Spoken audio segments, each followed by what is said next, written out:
Before providing today's update on the China virus, I want to address the violence, looting, and rioting taking place in the Democrat-controlled cities of New York, Portland, Chicago, and Seattle. The mayors and governors of these states and cities have an absolute duty to use all resources necessary to end the violence and all of the injury and death. New York City has an army of great police. I know them very well. And the law enforcement and the New York's finest are as good as it gets, and they should be allowed to do their job. If they do their job, if they're allowed to do their job, the New York City problem will be solved and be solved quickly. They do it well.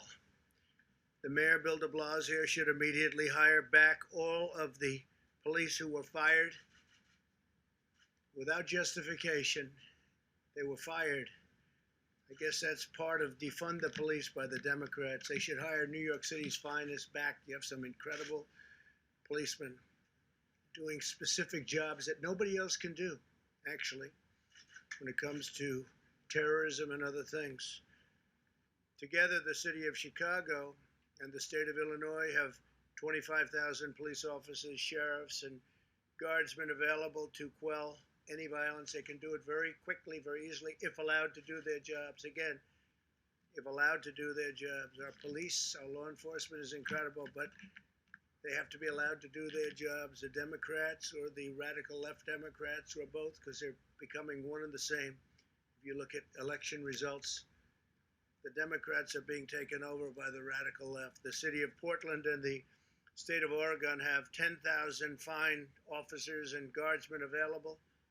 Seattle, Washington, and Washington State have 10,000 available. So Seattle, city of Seattle, and Washington State itself, they have great people. They have to be allowed to do their job. I'm urging them to deploy these resources to protect their citizens and to stop the violence and all of the things that we watch on television going on, although a lot of the, unfortunately, fake news don't like to put it on because it shows that the Democrats are doing a very bad job of law enforcement. They have to put it on.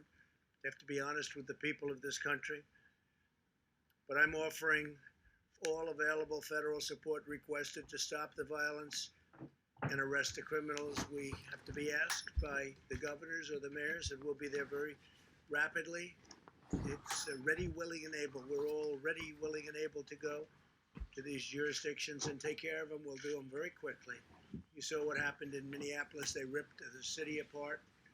When the National Guard went in, it ended immediately. It was immediate and lasted.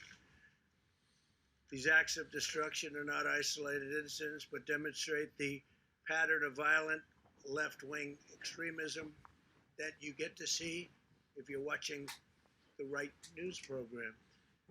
Under any rational definition, the arson attack on the police precinct in Portland would be considered an act of left-wing domestic terrorism. They really are anarchists. These are left-wing anarchists. They are anarchists. And I'm directing the Department of Justice to stop these anarchists, immediately to stop them, and to work with the city and the state to get the job done. Local authorities have to investigate and prosecute all of these crimes immediately. We'll work with you. And the local authorities know who they are. They know where they come from. They know a lot about them. They ought to get their act together and get it done, and we're ready to help.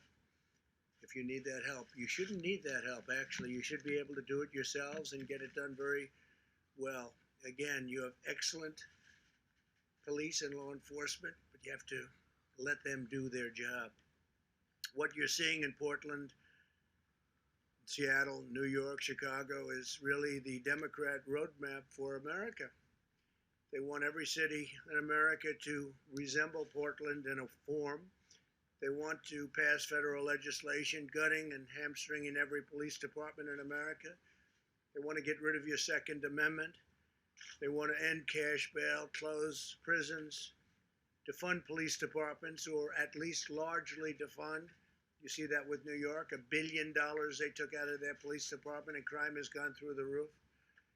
And appoint far-left prosecutors who side with the criminals and target law-abiding citizens.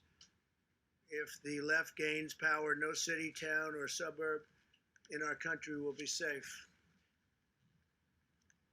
On the vaccine front, some very good news. Today I met with the leaders of Operation Warp Speed, our historic undertaking to produce a safe and effective vaccine in record time.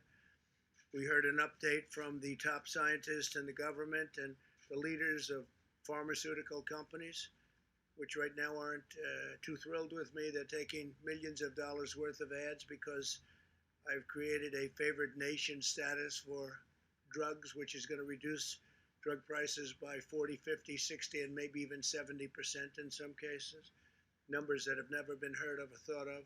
So when you see those ads, remember that means your drug prices are coming down. When you see ads attacking your president, it's very simple. That means drug prices are going to be falling very soon.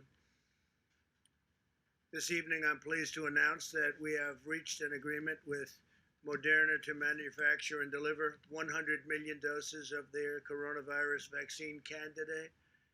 The federal government will own these vaccine doses. We're buying them. Recently, we also secured partnerships with Johnson & Johnson, as well as Sanofi and GSX, to support the large-scale manufacturing of their vaccines, doing very well in those vaccines.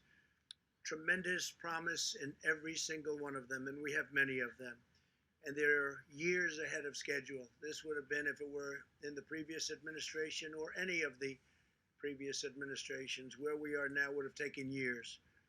3 vaccine candidates are now in phase 3 trials already, the final stage of clinical trials. This is the final stage.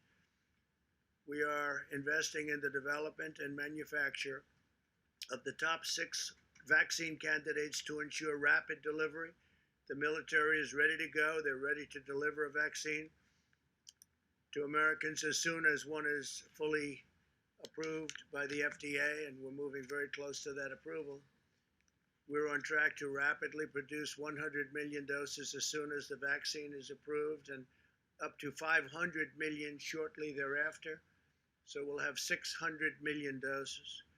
Operation Warp Speed is the largest and most advanced operation of its kind anywhere in the world and anywhere in history. We've treated more than 86,000 Americans with convalescent plasma. A recent Mayo Clinic study found that this treatment may produce results which are incredible. We look to a reduction and reduced mortality rate by 50%, and possibly even more than 50%. I urge Americans who have recovered from the virus to go to coronavirus.gov and sign up and donate. We would really appreciate that because it's been very successful, unbelievably successful, and we would love you to go and donate. As we continue to confront the global pandemic, the United States economy is rebounding with strength like nobody thought possible. You've seen the numbers, you see what's going on yesterday, today, and tomorrow, in my opinion.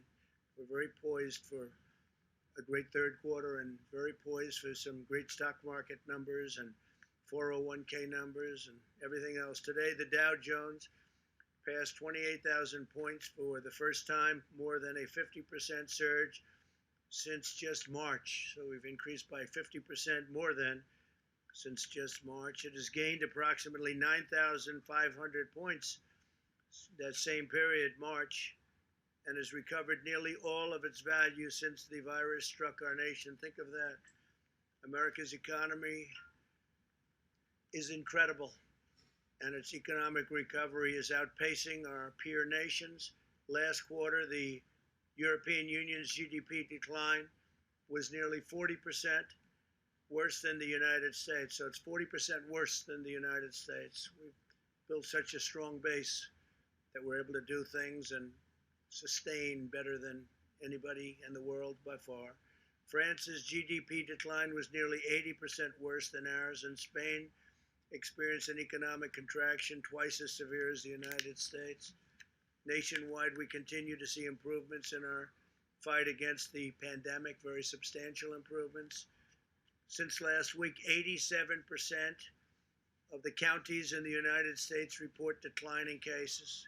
Think of that, 87% of the counties in the United States, they reported declining cases.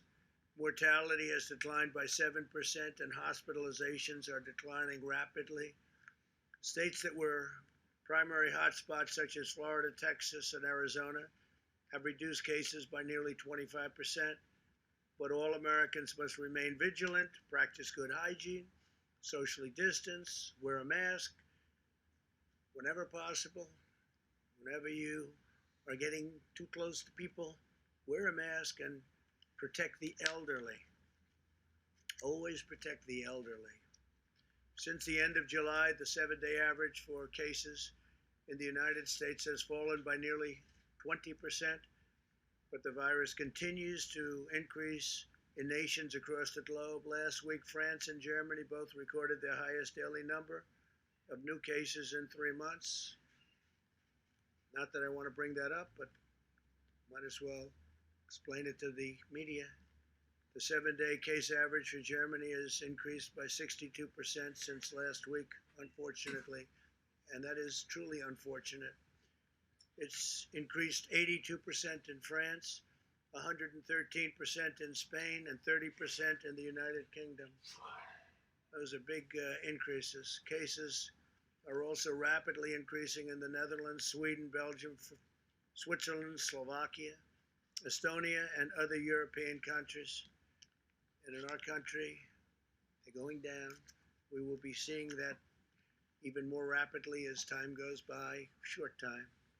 Even though America has the largest at-risk population, including 1.5 million residents of nursing homes, about 5 times that of other European countries, Europe has experienced a nearly 40% higher excess mortality rate than the United States. We also have fewer deaths per capita, excluding the disastrous deaths from the New York tri-state area, which had a very, very hard time, and did better than our peer nations of Western Europe, thanks to our excellent and highly advanced medical care and skill, something that the news doesn't tell you. They don't tell you that. They don't like to tell you that. The United States has now conducted more than 66 million tests, far more than any other nation in the world. India, which has a population of 1.5 billion people, has done 24 million. So we're at 66 million. And think of it, India's at 24 million, and India is second. The entire region of Latin America, comprising 33 countries, has conducted 25 million tests, yet Latin America has more confirmed cases by far than the United States. As we safely restore our great economy and reopen our schools, and hopefully we can watch colleges play football. We want to get football in colleges. These are young, strong people. They won't have a big problem with the China virus. So we want to see college football start, and hopefully a lot of great people are going to be out there. They're going to be out there playing football, and they'll be able to fight it off, and hopefully it won't bother them one bit. Most of them will never get it, statistically. But we know we'll see more cases at some point, and we will eventually develop sufficient immunity in addition to everything else that we're doing. So college football, get out there and play football. People want to see it. And stand for your American flag. Stand for your national anthem. Because people are not happy when that doesn't happen. You look at the NBA and what's happening with the NBA and their poor ratings. I don't know. Can't imagine why, but they didn't stand. They didn't show respect to our flag. They didn't show respect to our national anthem. And maybe that's having an impact, but just not good. The NFL had its problems 2 years ago when that happened. They went way down in their ratings and their fans, and they struggled back, and now all of a sudden they're putting themselves in the same position. So stand for your flag and stand for the national anthem, and I think you're going to do fantastically well. Because a lot of people aren't going to watch if you don't. I'm one of them. That's why our strategy and attention are focused on preventing the cases that are most likely to require discussing the opening of schools, hospitalization, or produce any death. We have to maintain vigilance over our elderly population. We've learned that, I think, more than any single event, Scott. We have to be very vigilant all over, but we have to really protect our elderly population, and especially our elderly population that has problems with heart, lung, any form of sickness, diabetes in particular. And we are at the same time in very good shape with respect to hospital room and hospital overcrowding. We're in great shape. On the nursing home front, protecting our nursing home residents is a critical focus of our strategy. HHS recently announced that they will use the Provider Relief Fund to deliver an additional $5 billion to further protect nursing homes and long-term care facilities as they continue to combat the China virus. We have delivered over 1,800 rapid point-of-care testing devices to nursing homes, and we are in the process of delivering these devices to all 15,000 Medicare and Medicaid certified nursing homes by the end of September. So they're going to have very, very rapid tests. They won't have to wait around 2 or 3 days or 4 days, and that number has come down very substantially compared to what it was when you send it to the labs. You get very accurate tests, but it takes a period of time to send it, to check it, and then to send it back. But we are now at a position where we're sending very, very rapid tests, 5 minutes to 15 minutes. We will care for America's seniors as we develop the vaccine and therapeutics are coming along very, very well. We think we have some great answers on therapeutics, and you'll be hearing about them in the very near future. I'm very much into the world of therapeutics, where you go into the hospital and you give a shot, or you do what you have to do with it, perhaps transfusion. It's combinations of what you can do, and people get better. I like that very much. I like that very, very much. And that could even proceed in its successful in getting it. That will, I think, probably even precede vaccines. But therapeutically, we're doing very, very well. A lot of people are going to be very happy when they see some of the numbers that I'm seeing and some of the results. So tremendous things are happening on the vaccine front and the therapeutic front. And our country should be very proud of itself. We're going to get it delivered very rapidly as soon as it comes out. Okay, questions, please? Thank you, Mr. President. 20 million people are due to be evicted from their homes next month. And do you fear that this could be your Herbert Hoover moment if you do not reach a deal with Congress to set up a new CARES Act? We are not allowing that to happen. We're stopping evictions. We are stopping evictions. We're not going to let that happen. And also, we're not going to evict people. We're not going to let people. The Democrats, maybe they don't care, but I care. And we signed an executive executive order. You know that, right? And we are not letting people be evicted. What's a suggestion? Thank you, President Trump. If I could have two questions, I'd like to ask you one about Senator Harris's record, and then a different one about FISA abuse. Sure. So regarding Senator Harris's record, you had a pretty quick response to that. You had an ad out that said that she was a phony, and I wanted to drill down. She was a what? Phony. And I wanted to ask about a specific example that a lot of people thought was a phony moment. As San Francisco DA, she oversaw, according to the Mercury News, 1,900 marijuana convictions, but she was asked in an interview last year if she had smoked marijuana, and she appeared to joke and, according to some people, lie and say that she was listening to Snoop Dogg and Tupac while their music hadn't come out at the time, while she said she was smoking pot and listening to it. Why would she lie about that? Do you see that as more evidence that is surpassed on marijuana liability? Well, she lied. I mean, she said things that were untrue.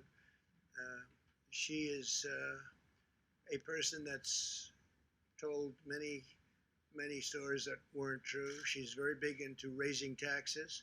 She wants to slash funds for our military at a level that nobody can even believe. She is against fracking. She's against petroleum products. I mean, how do you do that and go into Pennsylvania or Ohio or Oklahoma or the great state of Texas? She's against fracking. Fracking's a big deal. She's in favor of socialized medicine, where you're going to lose your doctors, you're going to lose your plans. She wants to take your health care plans away from 180 million Americans. 180 million Americans that are very happy with their health insurance, and she wants to take that away.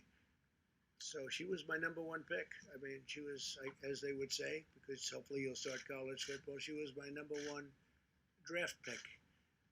And we'll see how she works out. She did very, very poorly in the primaries, as you know.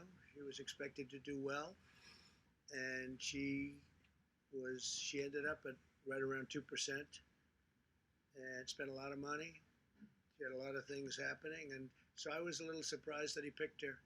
I've been watching her for a long time, and I was a little surprised. She was extraordinarily nasty to Kavanaugh, Judge Kavanaugh then, now Justice Kavanaugh. She was nasty to a level that was just a horrible thing, the way she was, the way she treated now Justice Kavanaugh.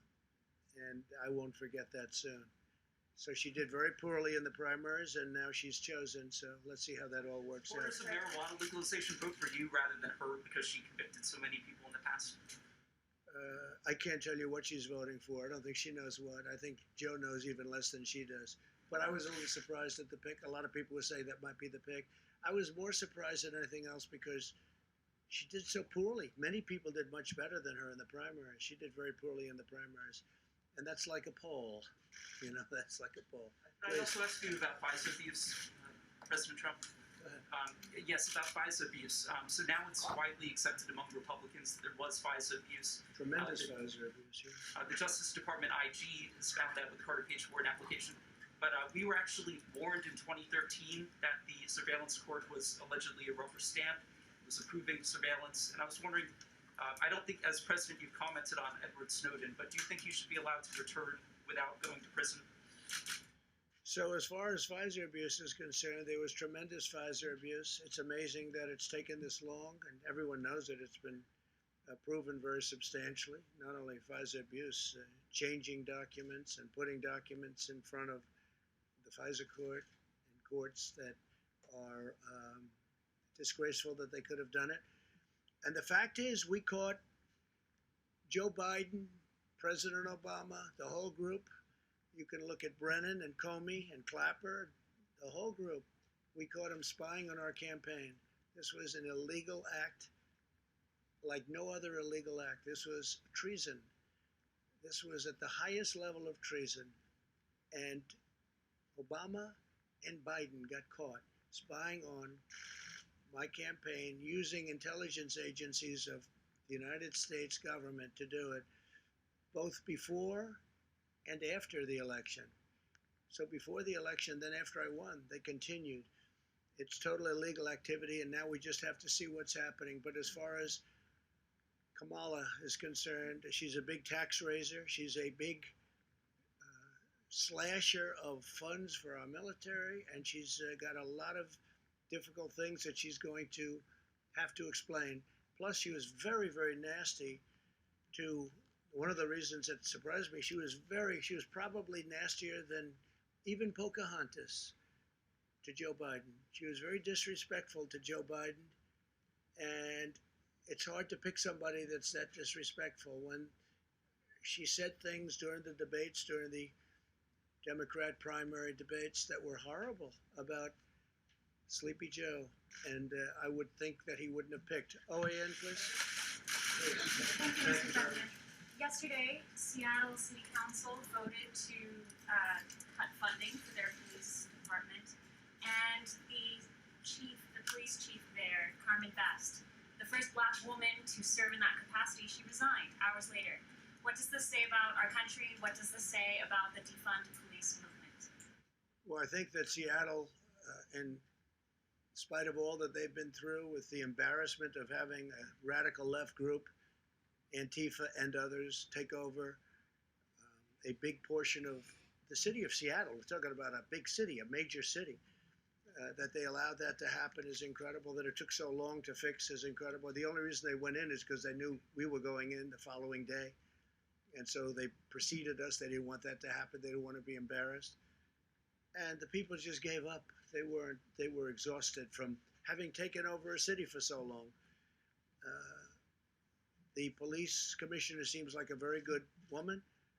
They were going to slash her salary by 40 or 50%. And they cut a tremendous amount off the police department, really where people are saying it's not sustainable as a good police department. And again, those police are good also, but they're not allowed to do their job. So I think it's a shame. I hate to see her go because she did, in her own way, a very good job, but she wasn't effective in convincing the mayor and the city council to give the funds that were needed, or just leave the funds the way they are. They've done a big defund, a big part of it. And it'll probably get worse before people realize this is a tragic era, before people start dying and getting hurt very badly. So I think Seattle's made a tragic mistake. I think Portland has no clue as to what they're doing. They have no clue. And hopefully they'll be asking for help because we can solve their problem very, very quickly. Yeah, go ahead.